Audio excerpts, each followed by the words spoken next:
So last year, which was 2024, in case you've already forgotten, I had a series on the channel looking at songs connected with the number 24. This year, I'm doing the same with, you guessed it, I hope, number 25. And again, a lot of the time, that will be songs that reach 25 in the charts, either in the UK or the US. We're kicking off with something a little bit different, a double dose of Chicago's seminal classic, 25 or 64. We'll start, yes, really, with the music video for the 1986 remake, during which we'll be asking, is this really as awful as its reputation? Whatever the answer, we'll follow that up swiftly with the legendary performance from the Tanglewood concert from 1970. Chances are you've seen that before, but if not, sit tight and wait for Terry Kath to blow your mind. Either way, if you like any era of Chicago, press a like on this video. So the song was originally released on Chicago 2 in 1970 and reached number 7 in the UK and number 4 in the US. And it remains the band's encore song to this day, pretty much. Penned, of course, by Robert Lamb, but sung by Peter Cetera. And by 1986, Cetera had left, so for the first post-Cetera single, featuring new boy Jason Scheff up front, they went for a bang-up-to-date version of this old classic. Well, bang-up-to-date for 1986, anyway. And the results were, well, we'll see for ourselves, but as a single, it didn't go over very well. It only reached number 48. Now, Jason recalls proudly playing the 45 for a group of his close musician friends at the time, including the late, great Jeff Porcaro, and his reaction was, whoa, that's bold. Yeah, Jeff was always a master of telling you exactly what he thought without telling you exactly what he thought. Anyway, let's head to the TV room and check it out.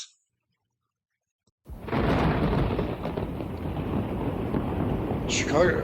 I don't know why they said it in 2036, but 3:34 to 3:35 a.m. You see what they did there? 25 or 60.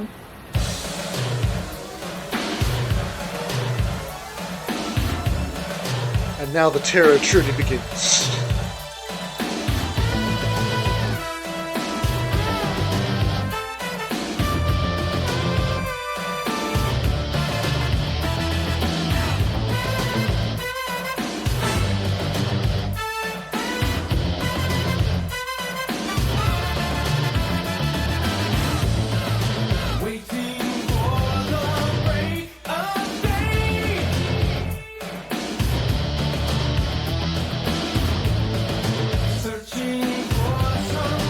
Like they're going for a Sticks and Kilroy Was Here kind of vibe for this.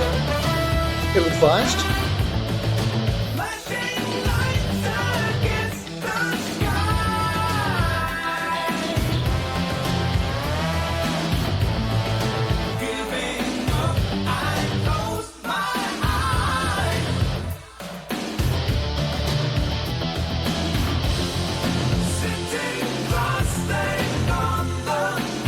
I've only seen this video once before, but I thought that Jason was in it. Maybe he turns up later. I mean, not like that, but in the actual storyline, if we can call it that. That's true. What Chicago will without Stuart? No, that's not true.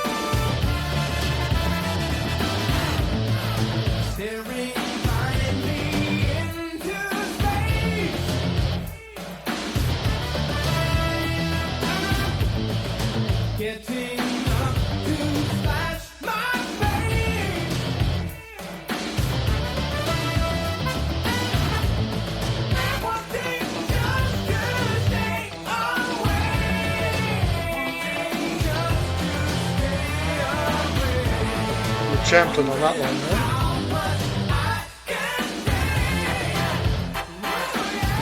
Oh, there he is.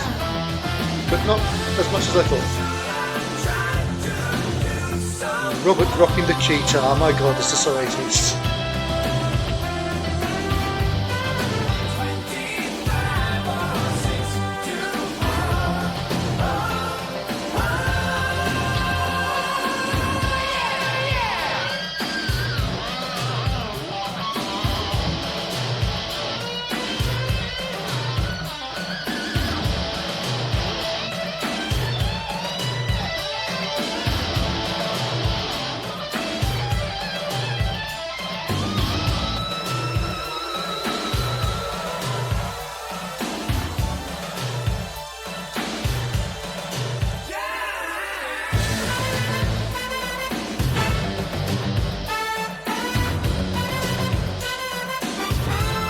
Hey, at least they had the horns in an 80s Chicago song. It's gotta be a plus.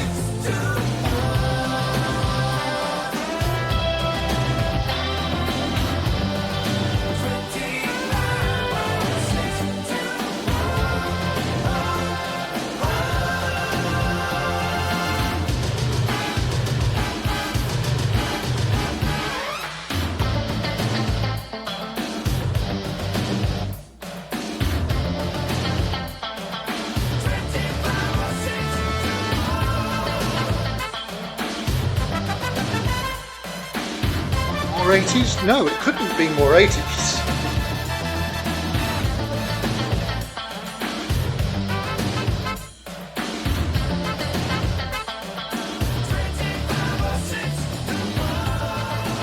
Well, thank you, Rhino, for that trip back to 1986.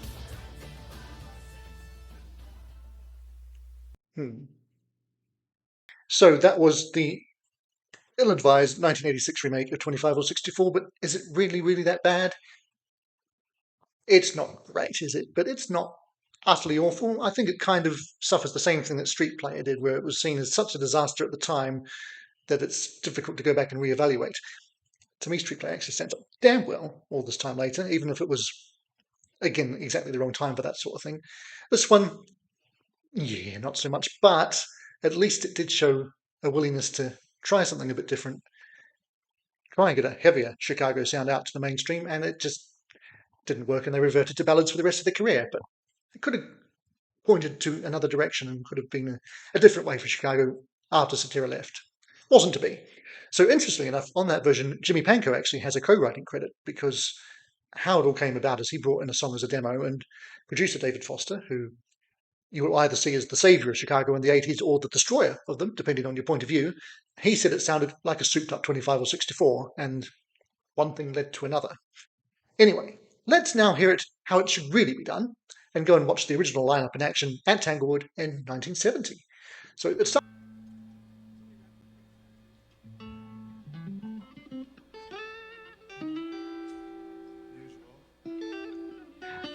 Now, I've never been able to catch what Terry actually says there, other than, "One moment, please. We will be right with you." But I mean, yeah. Just listen to him, even while nothing much is going on.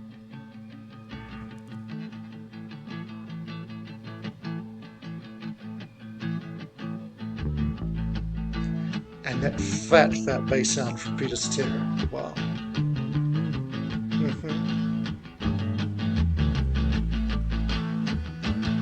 And just watch Terry, because the moment everything's good to go, he just chicks it off.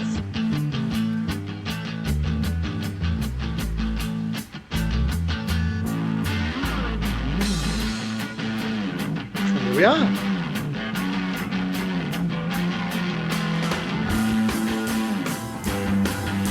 And the man without whom this song would not exist, Robert Lamb.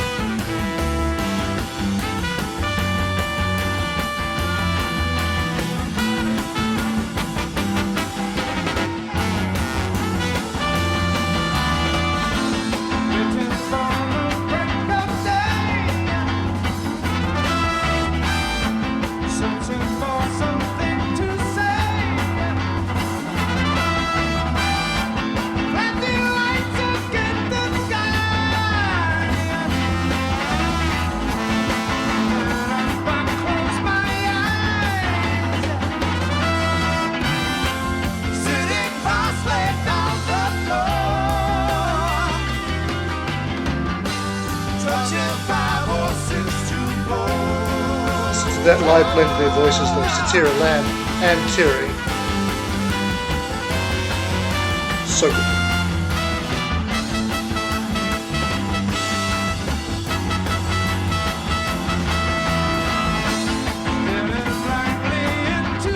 That's for Daddy Seraphim. How is he not talking about Moore as one of the great drummers ever? Cripple.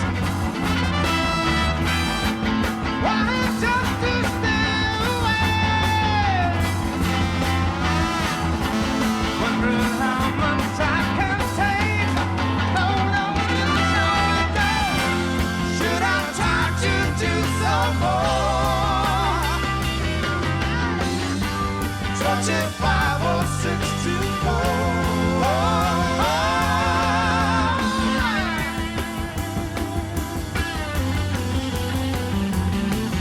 And here we are.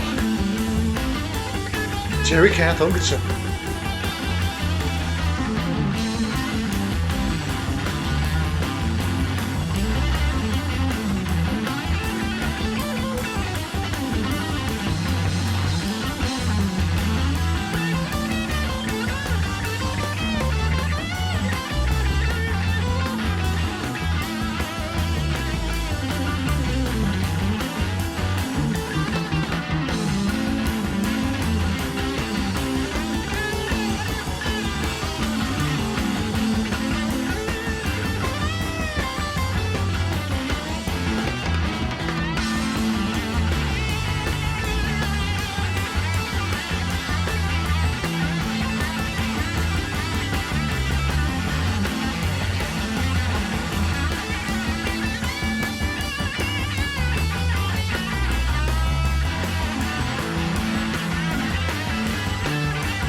So cool to see the horns just enjoying this as much as we are.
Yeah.